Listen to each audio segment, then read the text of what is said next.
할렐루야. 영광의 박수를 하나님께 드리겠습니다. 하나님 말씀 여호수아서 17장 14절에서 18절입니다. 여호수아서 17장 14절에서 18절 말씀을 교독을 하도록 하겠습니다. 요셉 자손이 여호수아에게 말하여 이르되 여호와께서 지금까지 내게 복을 주심으로 내가 큰 민족이 되었거늘 당신이 나의 기업을 위하여 한 제비 한 분깃으로만 내게 주심은 어찌함이니까 하니 여호수아가 그들에게 이르되 내가 큰 민족이 되므로 에브라임 산지가 내게 너무 좁을진대 브리스 족속과 르바인 족속의 땅 삼림에 올라가서 스스로 개척하라 하니라. 요셉 자손이 이르되 그 산지는 우리에게 넉넉하지도 못하고 골짜기 땅에 거주하는 모든 가나안 족속에게는 벳산과 그 마을에 거주하는 자이든지 이스라엘 골짜기에 거주하는 자이든지 다 철병거가 있나이다 하니 여호수아가 다시 요셉의 족속 곧 에브라임과 므낫세에게 말하여 이르되 너는 큰 민족이요 큰 권능이 있은즉 한 분깃만 가질 것이 아니라. 같이 봅니다. 그 산지도 내 것이 되리니 비록 살림이라도 네가 개척하라. 그 끝까지 내 것이 되리라. 가나안 족속이 비록 철병거를 가졌고 강할지라도 네가 능히 그를 쫓아내리라 하였더라. 아멘. 축복을 선포하십시다. 평안하십시오. 당신은 세계살이를 선교사입니다. 장자의 축복으로 237 시대 만명 성도를 회복하십시다.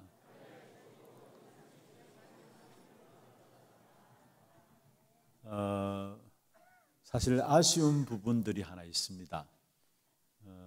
너무 찬양이 은혜되는데 또 가사도 너무 은혜되는 가사들인데 제가 이렇게 보면은 우리 성도들 바라보는 것 같아가지고 저 뒤에 모니터에 가사가 쭉 정리되는데 그래서 찬양들을 같이 이렇게 보고 있으니까 가사를 잘 안 보여가지고 제가 뒤 모니터를 보니까 자꾸 고개가 돌아가요. 이게 좀 아쉽다라는 생각들이 좀 들어요. 여러분 찬양대 시간마다 우리가 하나님을 찬양하는 이 시간들을 통해서 우리 함께 찬양을 하나님께 드리잖아요. 오늘 또 우리 찬양대 너무 은혜로운 찬양으로 또 가사 하나하나가 너무 중요한 언약을 우리에게 전달하는 메시지가 담겨져 있는 찬양으로 보여지고 있습니다. 주님은 실수가 없으신 하나님이시고 그래서 우리는 주님만 나는 따라 살리라. 실수가 없으신 주님께서 오늘 또 저와 여러분을 이 자리로 불러주셨습니다. 오늘 또 주님만 바라보게 될 때에 여러분과 여러분 관계된 모든 현장에 신실하신 하나님의 선한 계획, 내 계획이 아닌 하나님의 선한 계획. 우리는 내 계획이 성취되기를 원하는데 아니에요. 하나님의 선한 계획이 이루어질 것입니다. 이 축복을 이번 한 주간 응답으로 누리는 그런 축복이 있기를 주의 이름으로 축원합니다. 우리가 이 땅에 살아가는 동안에 많은 어려움도 있고 문제도 당합니다. 그런데 평상시에 잘 인도를 받고 응답을 받다가 문제를 만나면은 거의 대부분의 사람들이 그 문제에 매이게 돼요. 우리에게 아무리 크고 어려운 문제라 할지라도 어려운 조건들이라 할지라도 하나님은 그 문제에 매이기를 원하지 않아요. 그 문제를 통해서 하나님이 해결할 수 있는 귀한 답을 주시고 그 문제를 통해서 하나님의 약속을 붙잡고 승리하기를 원하시는 것입니다. 우리 앞에 당한 문제들을 어떤 시각으로 보느냐 너무 중요해요.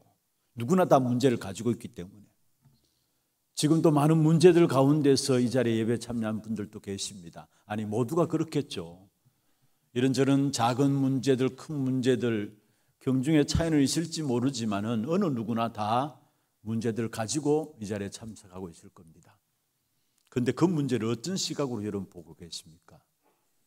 그 문제를 발판 삼아서 승리하느냐 하나님 원하시는 것이 그 부분들인데, 그렇지 않으면은 그 문제에 매여서 좌절하게 되고 낙심하게 되고 하나님의 중요한 계획을 볼 수 없게 되어지는 것입니다.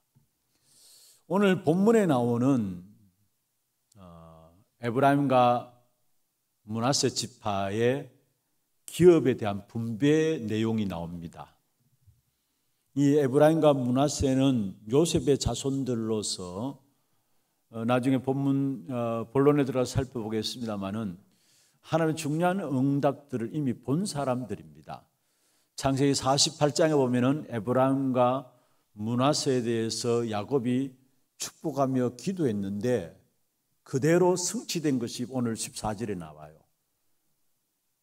오늘 14절에 그대로 성취된 말씀의 성취, 언약의 성취를 보면서도 이 에브라임과 므낫세는 불평이 있고 불만이 있고 불신앙으로 하나님 앞에 나아간 부분들을 보게 됩니다. 왜 그렇습니까? 언약의 성취를 받는데도 언약은 언약이고 지금 당장 내 앞에 있는 문제가 더 크게 보여서 그래요. 어떤 면에서 오늘 우리의 모습이 그렇지 않을까요? 분명히 하나님의 언약과 나와 맞아야 되는데 나와 현장과 문제와 그게 전부 다 언약과 맞아야 되는데 그게 더 크게 보이는 거예요. 그러니까 그게 우리도 속는 거예요. 그래서 원망하고 불평하고 불만하고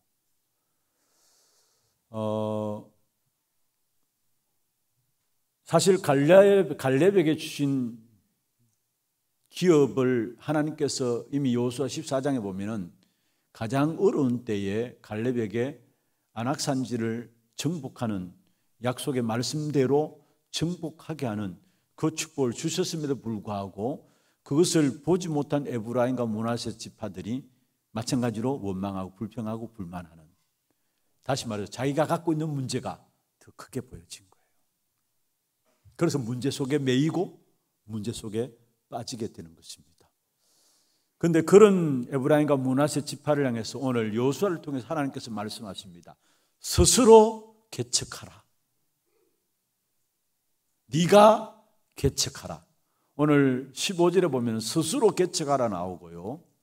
18절에 보면 네가 개척하라 나옵니다. 이 말은 오해하지 말고 들어야 합니다. 내가 막 밀어붙여가지고 뭔가 열심히 해가지고 뭔가 만들어내란 말이 아니에요. 자칫 잘못하면은 그렇게 생각할 수 있는데, 그래서 제가 이 제목을 잡아놓고도 제목을 잘못 잡았나라는 생각도 좀 했어요. 그래서 당장 제목을 좀 바꿀까라는 생각도 했어요. 그런데 여러분 여기서 스스로 개척하라, 네가 개척하라 이 말씀은 먼저 18절에 보면은 그 산지도 내 것이 되리니 비록 살림이라도 네가 개척하라. 그 산지도 네 것이 되리니, 이게 더 강조되는 거죠. 그러니까 개척하라는 거예요. 무슨 말이냐? 이미 하나님의 능력 안에서 모든 것 다 주셨다라는 거. 그러니까 새로 시작하라는 말이에요. 하나님의 능력 안에서 이미 우리에게 모든 것을 준비해 놓고 주셨기 때문에 이것을 스스로 개척하라는 말은 네가 뭔가 열심히 내고 노력하고 애써서 뭔가 만들어내는 것이 아니라 새로 시작하라는 말이에요. 오늘 이 한날 정말로 하나님의 주신 능력들을 믿는 믿음을 붙잡고 이번 한 주간 또 새롭게 시작하는 그런 축복 있기를 주의 이름으로 축원합니다. 그럼 어떻게 새롭게 시작하느냐? 먼저는 중요한 내용입니다. 본질을 확인해야 합니다. 우리가 어떤 일을 해 나갈 때에 놓치면 안 되는 가장 중요한 것들이 있다면 본질입니다. 본질을 놓치게 될 때에 방향도 놓치게 되고요. 방향을 놓치니까 신앙생활에 갈등들이 올 수밖에 없는 것이고요. 시간 가면 갈수록 결국은 신앙생활 그 자체가 어려워지게 되어 있는 것입니다. 힘들게 되어 있는 것입니다. 우리가 계속적인 승리에 축복된 응답을 받기 위해서는 늘 항상 본질을 생각하고 본질로 돌아갈 수 있어야 하는 겁니다. 여러분, 본질만 제대로 확인하면은 그 속에서 사실이 보여지고요. 본질만 제대로 깨닫게 되면은 거기에서 하나님이 원하지 않는 방향, 어떤 것인가가 나옵니다. 왜냐? 본질을 제대로 깨닫게 되면은 비본질적인 것들도 보여져요. 다시 말해 주변의 것, 사변의 것, 모든 것들이 본질을 정확하게 깨닫는 만큼 보여지게 돼 있어요. 그러니까 그 속에서 방향도 제대로 보여지게 되죠. 그래서 어떤 문제와 사건 앞에서도 결국은 본질을 깨달으면 깨닫는 만큼 승리할 수밖에 없는 것입니다. 사실은 본질만 제대로 붙잡고 깨달으면 모든 것들은 다 따라오게 되어 있는 것입니다. 그래서 마태복음 6장 33절에 말씀했습니다. 너희는 먼저 그의 나라와 그의 의를 구하라. 그리하면 이 모든 것을 너희에게 더하여 주시리라 말씀했습니다. 우리의 신앙생활은 본질만 제대로 붙잡으면 모든 것 다 따라오게 되어 있다는 사실. 그래서 여러분 성경을 볼 때도 본질을 가지고 성경을 봐야 되고요. 또 메시지를 들을 때도 본질을 가지고 메시지를 들어야 합니다. 그러면은 여러분 특별히 신앙생활의 본질이 무엇입니까? 우리가 신앙생활을 하고 있는데 그 신앙생활의 가장 중요한 것이 무엇입니까? 신앙의 본질이 있다면은 복음을 알고 누리는 것이 신앙생활의 본질입니다. 많은 사람들이 교회를 다니면서도 복음을 알지 못하고 교회를 다녀요. 그걸 가지고 종교생활이라고 하죠. 그냥 교회를 다니는 것입니다. 복음과 구원의 축복이 무엇인지 알지 못하면은 교회를 다니면서도 결국은 우상 숭배하는 자들이 받는 저주와 재앙과 실패의 역사들을 고스란히 그대로 받게 되는 것입니다. 그래서 복음을 깨달으면 깨달을수록 참된 신앙의 본질이 되어지는 만큼 여러분 갈등하는 모든 부분들이 하나하나 제대로 정리가 되어지는 것입니다. 어떤 친구가 제가 보기에는 전혀 믿음이 없어요. 안 믿어요. 그럼에도 불구하고 예배는 안 빠지고 꼬박꼬박 참여해요. 그래서 한번 스치면서 물어봤어요. 예배에 열심히 참여하는데 말씀이 들려주고 믿어지냐 물으니까 솔직하죠. 젊으니까 안 믿어집니다.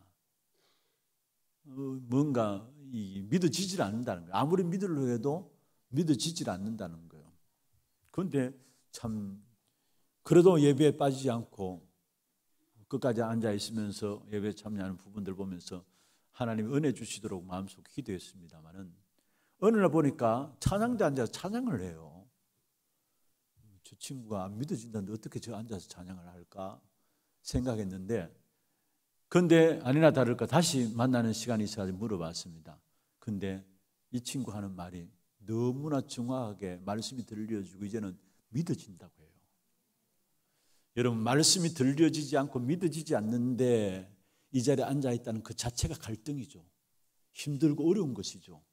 그런데 거의 많은 분들이 그렇게 신앙생활하는 사람들도 많습니다. 그러나 정말로 복음을 깨달으면 깨달을수록 다시 말해서 신앙의 본질이 확인되어지는 만큼 여러분이 지금까지 갈등하고 있는 모든 것들이 하나하나가 정확하게 정리가 되게 되어 있는 것입니다. 그리고 어느 정도 되느냐? 진짜 이런 복음을 깨닫고 알게 되면은 이 복음 하나 때문에 결국은 다 되게 되어 있는 것이구나 알게 되는 것입니다. 그래서 다윗이 고백했잖아요. 시편 23편 1절에 보면은 여호와가 나의 목자이기 때문에 내가 부족함이 없으리로다. 무슨 말입니까? 복음 알고 나니까 다윗은 모든 것 필요 없다고 했어요. 그게 제대로 복음 깨달은 거예요. 신앙의 본질인 복음을 알고 누리는 제대로 알고 누린 거예요. 그래서 사실은 가장 고난 가운데 있을 때 다윗이 뭐라 했느냐?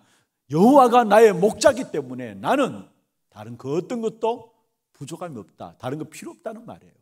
진짜 복음을 알고 누리면은 신앙의 본질을 깨달으는 만큼 그러한 축복을 누리게 되어 있는 것입니다. 혹이나 힘들고 어렵다고 생각하는 분들이 있습니까? 신앙의 본질로 돌아가시길 바랍니다. 힘들고 어렵다고 하는 문제들이 있습니까? 여러분의 생각대로 움직이지 말고요, 모든 것들을 내려놓고 빨리 신앙의 본질로 돌아가면은 문제가 해결되게 되어 있는 것입니다. 신앙생활의 본질이 복음을 알고 누리는 것인데, 그러면은 복음이 무엇입니까?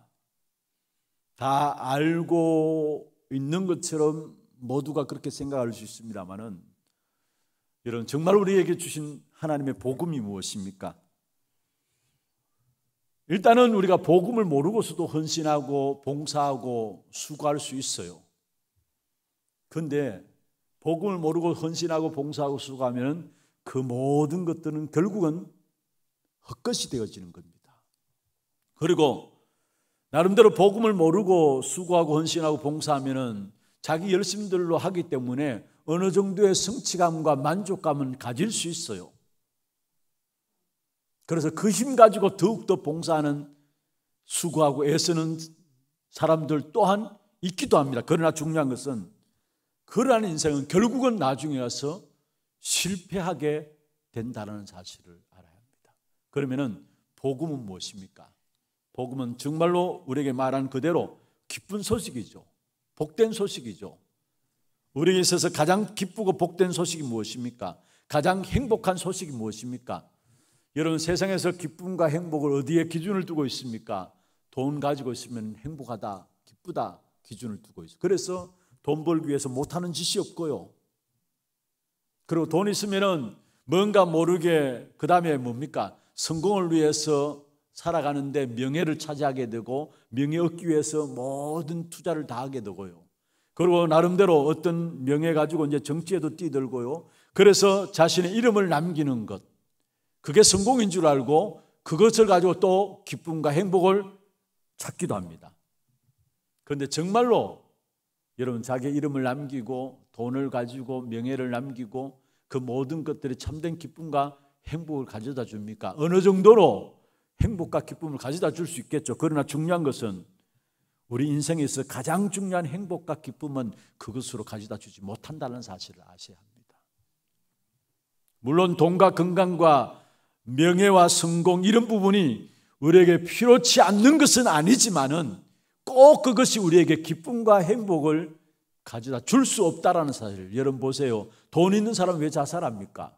어느 정도 이름 있는 사람은 명예를 가졌다고 생각하는데 어느 날 닥쳐진 영적 문제로 말미암아 왜 무너지고 왜 자살하고 합니까? 행복이 없다는 말이에요. 그러면 우리 인간에게 어떤 존재인지 알 때에 거기서 오는 것이 참된 행복과 기쁨과 감사와 감격이 나오게 돼 있다는 사실입니다. 우리 인간은 어떤 존재입니까? 창세기 1장 27절 28절에 보면은 하나님의 형상으로 우리를 만드셨다 하나님께 말씀하시고, 그 하나님의 형상으로 만들어진 우리 인간에게 모든 것들을 정복하고 다스리는 귀중한 축복을 주셨습니다. 여기 하나님의 형상으로 만드셨다, 창조의 원리, 생명의 원리인데요, 하나님과 함께하는 생명의 역사 속에서 참 행복과 참 축복과 참 기쁨을 누리도록 만들어진 것이 저와 여러분입니다. 그런데 이 축복을 상실하게 되었죠. 그게 바로 창세기 3장 사건인데요, 하나님을 떠남으로 말미암아 죄 가운데 빠지고 그로 말미암아 결국은 사단의 손에 붙잡히게 되었어요. 그래서 하나님을 떠난 상태가 어떤 상태냐? 에베소 2장 1절에 보면은 죄와 허물로 죽었다 했어. 무슨 말입니까? 죄와 허물로 죽었다, 하나님을 떠난 상태를 말하고 있는데 하나님과의 생명 관계가 끊어졌다는 사실. 그로 말미암아 계속해서 저주와 재앙과 멸망이 끊임없이 인간 세상 속에 일어나는 것입니다. 왜냐? 사단이 인생을 붙잡고 있기 때문에 요한복음 10장 10절에 있는 말씀처럼 도둑이 온 것은 도둑질하고 죽이고 멸망시키는 것이라 했잖아요. 결국 악한 사단이 하는 짓이 뭐냐? 멸망시키는 거예요. 지난 주에는 말씀드렸죠. 우리가 사단의 손을 빠져나와서 구원받는 순간에 우리는 축복과 응답의 시간표 속에 들어가는 것이지만은, 그러나 그렇지 못하면, 구원받지 못하면은 아무리 열심히 살아도, 아무리 바르게 살아도, 좋은 일을 세상적인 사람들이 보기에 좋은 일은 한다 할지라도 결국은 저주와 멸망의 시간표 속에 있다라는 거. 그래서 본질상 진노의 자녀다 그렇게 말씀했죠. 저주와 멸망의 시간표 속에 있다라는 사실이에요. 이 사실을 알지 못하니까 어른들이 계속 오니까 사람들이 어떻게 합니까? 우상 숭배하는 거예요. 거기서 오는 것이 결국은 우상 숭배하면 할수록 하나님을 섬기도록 만들어진 인간이, 하나님의 형상이 하나님을 모르고 우상 숭배하는데 당연히 영적 문제 올 수밖에요.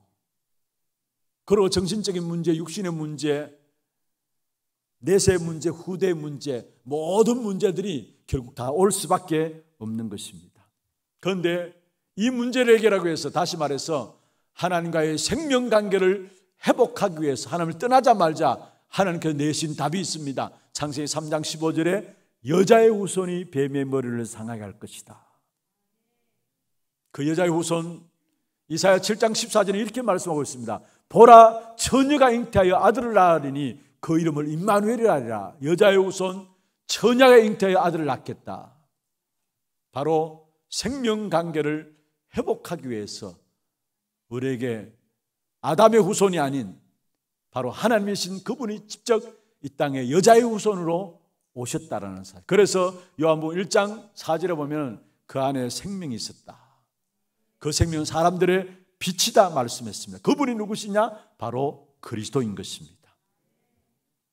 그 그리스도로 말하면 우리에게 영원한 생명을 약속하신 것입니다. 그래서 예수님께서 십자가에 못 박히 돌아가심으로 말미암아 생명을 이룰 조건들을 다 이루신 것입니다. 그래서 요한복음 19장 30절에 다 이루었다 말씀했습니다. 이 말은 무슨 말입니까? 하나님과의 인간과의 생명적 관계가 끊어졌는데 예수 그리스도의 십자가의 죽으심으로 말미암아 이 생명을 이룰 모든 조건을 다 이루셨단 말씀했습니다. 여러분, 정말로 생명은 그리스도 안에만 있습니다. 그 그리스도께서 우리에게 생명의 조건을 이룰 수 있도록 십자가에서 돌아가신 것입니다. 그래서 요한일서 5장 11절, 12절, 13절에 보면 말씀하고 있죠. 특별히 11절에 보면 또 증거는 이것이니 하나님이 우리에게 영생을 주신 것과 영원한 생명을 주셨다 말씀하고 있고요. 그러면 12절에 뭐라 했습니까? 아들이 있는 자에게는 생명이 있고 하나님의 아들이 없는 자에게는 생명이 없느니라. 여기 아들 누구를 말합니까? 그리스도 안에 있는 자는 생명이 있고 하나님의 아들 그리스도 없는 자는 생명이 없느니라 말씀하셨습니다. 여러분, 예수님께서 그리스도로서 십자가에 못 박혀 돌아가심으로 말미암아 모든 생명 이룰 조건들을 다 완성하신 것입니다. 그 생명 이룰 조건들을 완성하셨다는 그 증거가 바로 예수님이 3일 만에 부활하신 겁니다. 죽음으로 끝난 것이 아니라 부활하신 것입니다. 그래서 그 예수 그리스도를 영접하는 순간에 뭐라 했습니까? 계시록 3장 20절에 보면 볼지어다 내가 문 밖에 서서 두드리노니 누구든지 내 음성을 듣고 문을 열면은 내가 그에게로 들어가서 그로 더불어 먹고 그는 나로 더불어 먹으리라. 생명관계를 누린다는 말이에요. 어떻게 하면 그 생명관계를 누리느냐? 요한복음 1장 12절에 영접하는 자, 곧 그 이름을 믿는 자들에게 하나님의 자녀되는 권세를 주었다 말씀했습니다. 죄와 허물로 죽었던 우리 속에 생명 되신 예수 그리스도가 들어오심으로 말미암아 재창조의 역사가 우리에게 일어난 것입니다. 그것을 가지고 구원이라 말씀하고 있는 것입니다. 그 구원받는 자에게 바로 하나님은 성령으로 세상 끝날까지 항상 함께 하시겠다 말씀하고 있는 것입니다. 세상 끝날까지 왜 함께 하시느냐? 그 하나님이 함께 하시면서 결국은 세계 복음화를 이루고 하시겠다는 사실입니다. 이것을 가지고 복음의 본질이다 말씀하십니다. 여러분, 그렇습니다. 예수 그리스도 안에 생명이 있습니다. 예수 그리스도 안에 구원이 있습니다. 예수 그리스도 그 속에 세계 복음화의 축복이 들어있는 겁니다. 그게 복음의 본질이에요. 그리스도는, 여러분 반드시 기억하세요. 그리스도는 우리에게 참된 제사장의 권세를 가지고 저와 여러분 모든 축복의 근본을 바꾸신 분이십니다. 그래서 우리는 그리스도로 충분해요. 그리스도는 참된 왕의 권세를 가지고 우리가 승리할 수밖에 없는 자로 축복하셨어요. 그래서 그리스도는 완전한 거예요. 그리스도는 선지자의 권세를 가지고 오셔서 저와 여러분 하나님을 만날 수 있는 길을 여신 것입니다. 그래서 그리스도로 모든 것입니다. 이 그리스도 참된 비밀들을 날마다 깨닫고 누리는 이 축복 가운데서 이미 우리에게 주어진 모든 응답들을 찾아내는 저와 여러분 되기를 주의 이름으로 축원합니다. 여러분, 이 복음의 본질에 눈이 열려지는 만큼, 다시 말하면 그리스도에 대해서 눈이 열려지는 만큼 세상 보는 눈이 열려지게 됩니다. 왜 세상이 이렇게 발전함에도 불구하고 갈수록 힘들고 어렵고 고통 가운데 빠져드느냐? 정말로 그리스도에 대한 눈이 열려지는 만큼 세상 보는 눈이 열려지고요, 또 개인이 왜 그렇게 열심히 바르게 살려고 몸부림치는데도 불구하고 계속적인 어려움과 고통들이 계속 다가오는가? 개인 보는 눈들이 열려지게 되고요, 이 그리스도 안에 눈이 열려지는 만큼 모든 것을 다 가지고 있지만은 한 가지, 그리스도 복음 하나 없어서 멸망받구나라는 사실들이 보여지고 그 배후에 악한 사단이 있구나라는 사실들이 보여지면서 중요한 것은 나에 대한 정체성, 내가 누구인가의 사실이 보여지게 돼 있어요.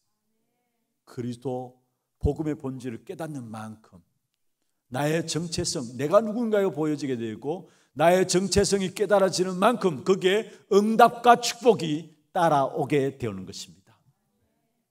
우리에게 주어진 본질, 복음의 본질, 그리스도, 그 축복의 비밀들을 누리는 저와 여러분 되기를 주의 이름으로 축원합니다. 오늘 본문에 보면은 본질을 놓친 므낫세와 에브라임 지파가 나옵니다. 여러분, 므낫세와 에브라임은 요셉의 자손이죠. 그런데 성경에 보면은 창세기 48장 49장에 보면은 야곱이 낳은 아들들에게 결국은 머리에 손을 얹어서 축복하는, 기도하는 내용들이 나와요. 야곱의 아들들이 이스라엘 민족의 12지파를 이루게 되었죠. 그런데 모든 사람들은 한 지파를 이루었는데 요셉의 이름이 빠지고 그의 두 아들 에브라임과 므낫세 이름이 올라갑니다. 두 지파를 얻게 된 거죠. 요셉은 모든 사람은 한 지파를 얻게 됐는데 요셉은 두 지파를 얻게 됩니다. 그래서 에브라임과 므낫세가 사실은 요셉 자녀로서 올라가게 되는데, 성경에 보면은 48장에 8절부터 22절에 보면은 에브라임과 므낫세에 대한 부분이 나오는데 야곱이 축복하는 내용들이 나와요. 그런데 이미 나이가 늙은 야곱에게 요셉이 자기 자녀들 축복을 받게 하기 위해서 에브라임과 므낫세를 데리고 갑니다. 그리고 오른손에 축복권이죠. 장자에게 축복하는 축복권이 오른손에 있음을 알고 오른손에 므낫세의 손을 얹도록 합니다. 그리고 왼손으로 에브라임에게 손을 얹도록 합니다. 그런데 이 야곱이 사실은 오른손을 에브라임에게 얹고 왼손을 므낫세에게 얹습니다. 므낫세가 장자인데 원래대로 하면은 오른손을 장자인 므낫세에게 올려야 합니다.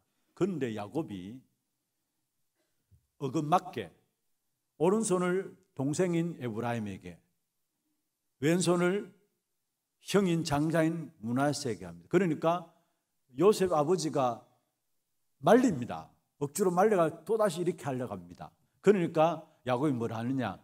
나도 안다 이야기합니다. 나도 안다. 어떤 면에서 야곱의 인생을 보면 여러분 아시다시피 살아오는 생에 온갖 인본주의로 파란만장한 생을 살아왔잖아요. 그런데 마지막에서 영이 안이 열린 겁니다. 진짜 하나님 축복하실 사람이 어떤 사람인 걸 안 겁니다. 어떤 면에서 저와 여러분이 이 축복을 받아야 될 거 아닙니까? 진짜 우리가 어떻게 살아왔든지 간에 마지막에 자녀들을 하나님의 축복 가지고 축복할 수 있는 자리에 설 수 있는 것, 중요한 겁니다. 야곱은 영 안이 열려진 거죠. 그래서 하나님의 뜻을 따라서 어긋맞게 놓고 기도하는데 요셉은 이것을 말렸지만은 나도 안다면서 그 아우가 큰 자보다 강하리라 했어요. 큰 자도 한 민족을 얻겠고, 그런데 그 아우가 큰 자보다 강하리라 했어요. 다시 말하면 에브라임이 므낫세보다 더 강하게 된다라는 사실. 여러분, 우리 성경에 보면 마태복음입니까? 먼저 된 자로서 나중되고 나중된 자로서 먼저 된다라는 말씀이 있죠. 마찬가지입니다. 중요한 것은 뭐냐? 우리는 신앙생활 오래 했다 경륜을 가지고 자랑하는데, 여러분 진짜 축복은 뭐냐? 그리스도 제대로 아는 그날부터 축복이 시작돼요. 오래 했다고 해서 축복이 오지는 것이 아니라 정말 그리스도 복음을 제대로 깨닫는 그날부터 우리의 모든 축복이 시작됨을 우리에게 알아야 합니다. 많은 경우 그냥 신앙의 연륜을 자랑하는데 좋습니다. 그러나 진짜 나중된 자로서 먼저 될 수 있어요. 어떠한 자가 그리스도 복음 깨달으면은 내가 나중된다 할지라도, 나중된 자였다 할지라도 먼저 되는 축복을 누리게 됩니다. 그게 에브라임과 므낫세를 통해서 우리가 보여주고 있는데, 그런데 결국은 이 에브라임과 므낫세가 놓치게 된 것이 뭐냐? 본질을 놓쳤는데, 오늘 본문에 보면은 가나안 땅 거민을 에브라임과 므낫세가 쫓아내지 못했어요. 본질을 놓쳤어요. 하나님은 무조건 가나안 땅에 들어가면 다 멸하라 했거든요. 다 몰아내라 했어요. 그런데 보세요. 성경의 16장 10절 한번 보세요.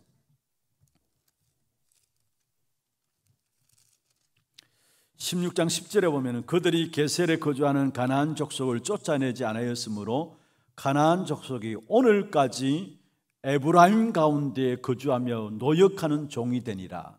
오늘까지 에브라임 족 지파 가운데 거주했다 했어요. 그리고 17장 12절 보세요. 17장 12절요. 그러나 므낫세 자손이 그 성읍들의 주민을 쫓아내지 못하며, 여도 마찬가지입니다. 므낫세 지파가 그 성읍들의 주민을 뭐하고요? 쫓아내지 못하며 가나안 족속이 결심하고 그 땅에 뭐 했다고요? 거주했다 했어요. 원래 하나님께서는 가나안 거민들을 다 몰아내라고 했어요. 민수기 33장 51절에서 55절에 보면 말씀하고 있는데, 그 가나안 거민들 다 몰아내라. 그렇지 아니하면, 몰아내지 아니하면은 55절에 이렇게 말씀하고 있습니다. 너희의 눈에 가시가 되고 그들이 너희의 옆구리에 찌르는 것이 되어서 너희 거하는 땅에 너희를 괴롭게 하리라. 그런데 오늘 성경에 보면은 에브라임과 므낫세 지파가 다 몰아내라 하는 이 하나님의 명령에 사실은 몰아내지 못한 겁니다.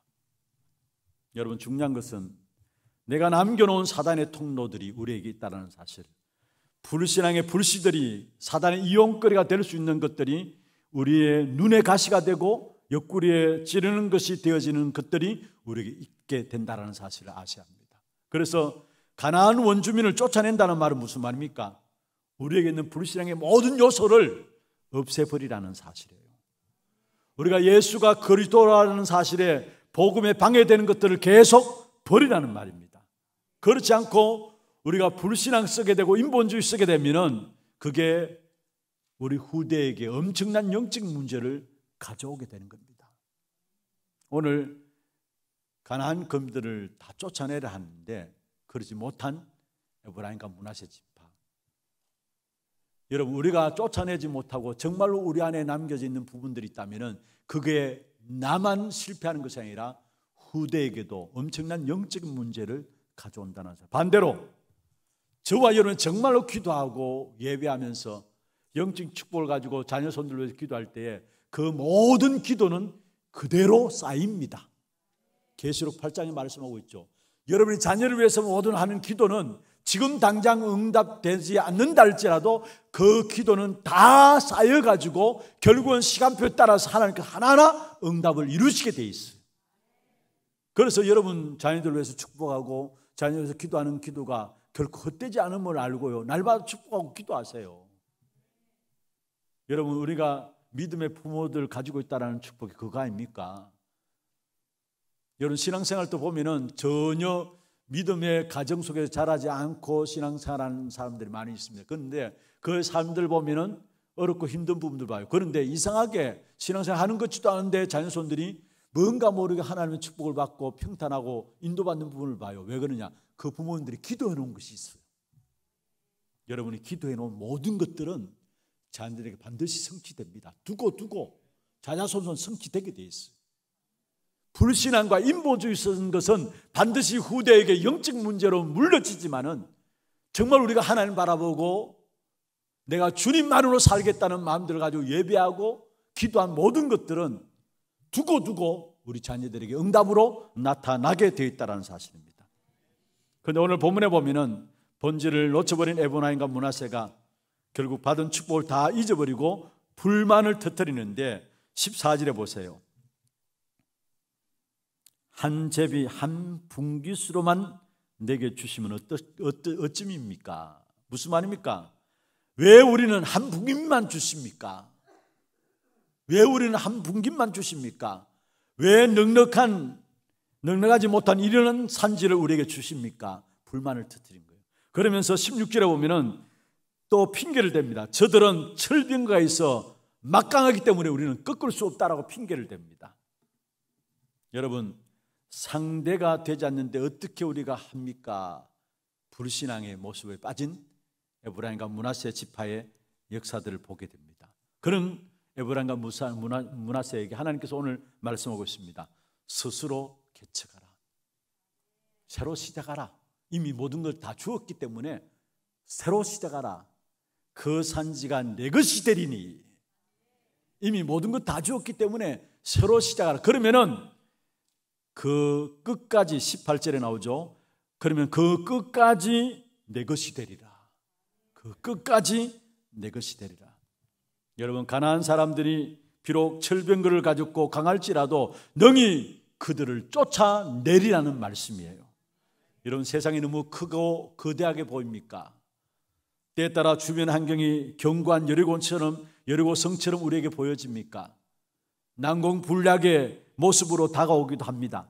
또 앞이 보이지 않을 정도로 뭔가 절박한 문제가 생기기도 합니다. 그러나 하나님이 함께 하시면은 쫓아낼 수 있는 것입니다. 그래서 우리에게 주신 방법 중에 방법은 뭐냐? 임마누엘입니다. 왜 하나님이 우리에게 고질적인 문제를 주시고 그것을 당장 해결하지 않습니까? 왜 하나님이 당장 우리에게 응답과 축복을 주시지 않습니까? 혹여나 여러분 문제라고 생각하는 게 있습니까? 어려움이라고 생각하고 있습니까? 문제라고 생각하는 거기에 하나님께서 답을 얻도록 해서 문제 당한 사람에게 답을 주게 하기 위해서. 혹여나 돈 문제 가운데 빠져 있습니까?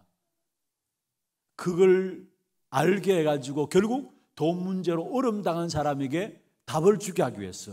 혹여나 인간관계로 갈등하고 있는 사람들이 있습니까? 왜 그게 해결하지 않고 그 속에 남겨두느냐? 그것 통해서 답을 가지고 인간관계로 어려움 당하는 사람에게 답을 주게 하기 위해서입니다. 그렇다면 우리에게 있는 모든 문제와 갈등은 하나님의 살아있는 메시지입니다. 한번 받아봅시다. 우리에게 있는 모든 문제와 갈등은 하나님의 살아있는 메시지다.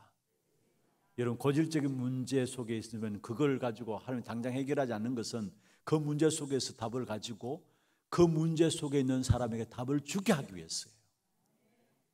그렇다면 그게 내게 문제가 아니라 살아있는 하나님의 메시지라는 사실입니다.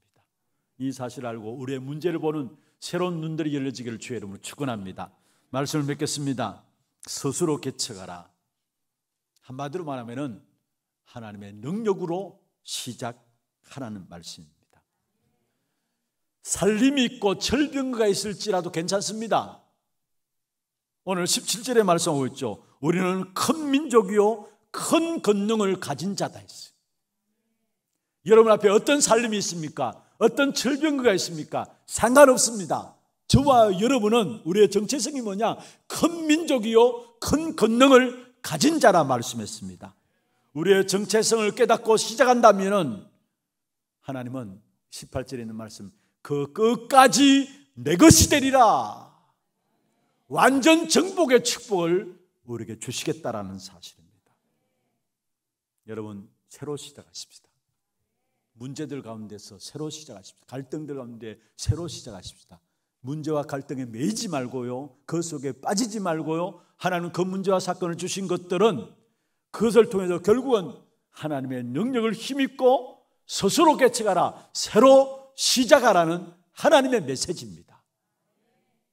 정말로 많은 문제 속에 답을 찾아내고 승리함으로 낙심치 않고 여러 하나님 주시는 응답들을 가지고 현장을 정복하는 전도자로 세워지기를 주의 이름으로 축원합니다. 지금 우리 인생의 모든 문제 해결하신 예수 그리스도의 은혜와 하나님 아버지의 말로 닿을 수 없는 사랑하심과 성령님의 내주인도 역사 충만하심이 문제와 갈등들이 하나님의 살아있는 메시지임을 알고 하나님의 능력을 힘입고 새롭게 시작하기를 원하는 주의 백성들 머리 위에와 이들의 가정과 산업과 자녀손들 위해 모든 지교회와 선교지와 온라인 예배드리는 모든 현장과 몸된 교회 위에 지금부터 영원토록 항상 함께 있을지어다. 아멘.